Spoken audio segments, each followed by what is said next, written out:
लिसानी साम्राज्यत जे दौर में मादरी ॿोलियुनि जे हक़नि जो सवाल। उहो चयो वञे थो त तारीख़ खां अॻु जे दौर में 10 खां 15,000 ॿोलियूं हुयूं।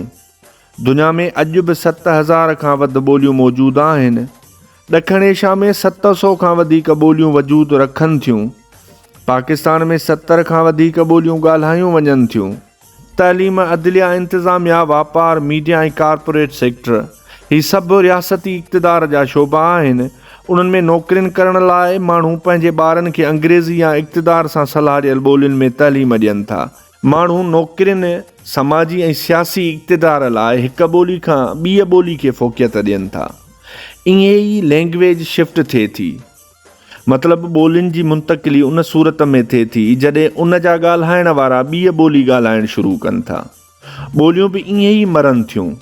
ॿोली तॾहिं मरी वेंदी आहे जॾहिं उन जो आख़िरी ॻाल्हाइण वारो फ़र्द बि मरी वेंदो आहे। हिन वक़्तु दुनिया जूं हाकिम ॿोलियूं माज़ी बईद में मुख़्तलिफ़ क़बाइली गिरोहनि जूं ॿोलियूं हुयूं।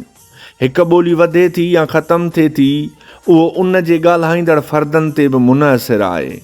जॾहिं हिकु ॿोली मरे थी त हिकु सक़ाफ़त मरे थी, सुरीला गीत मरनि था, ख़ूबसूरत ख़्याल मरनि था, वीचार मरनि था, हिकु तहज़ीब ख़तमु थिए थी।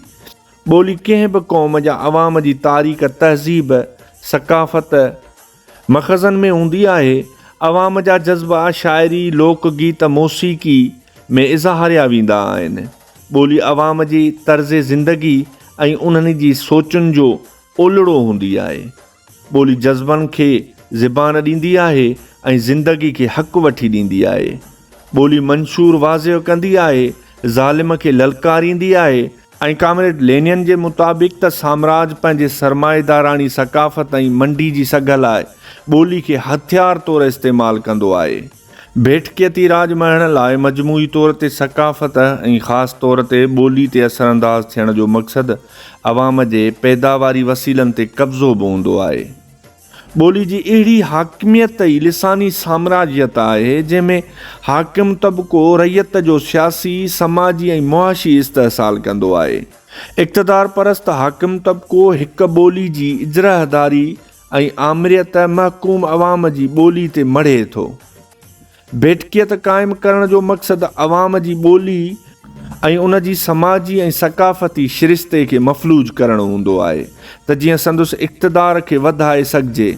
लिसानी इंसानी हक़ु उहो आहे त लिसानियाती नस्लकुशी, मतिलबु लैंग्वेजिस्टिक जेनोसाइड बंदि करे अक़लियती ॿोलियुनि लाइ रियासत मुस्बत पॉलिसियूं ठाहे ऐं तइलीमी इदारनि में ॿोलियुनि बाबति हिकु जमहूरी कल्चर जोड़ियो वञे। अहिड़ी तरह असां बि रियासत खे पुरज़ोर अपील करियूं था त असांजी सिंधी ॿोली खे क़ौमी ॿोली जो दर्जो ॾिनो वञे। अॼु 3 डिसंबर आहे ऐं मुंहिंजे तरफ़ां तव्हां सभिनी खे क़ौमी ॾिहाड़े जूं लख लख वाधायूं।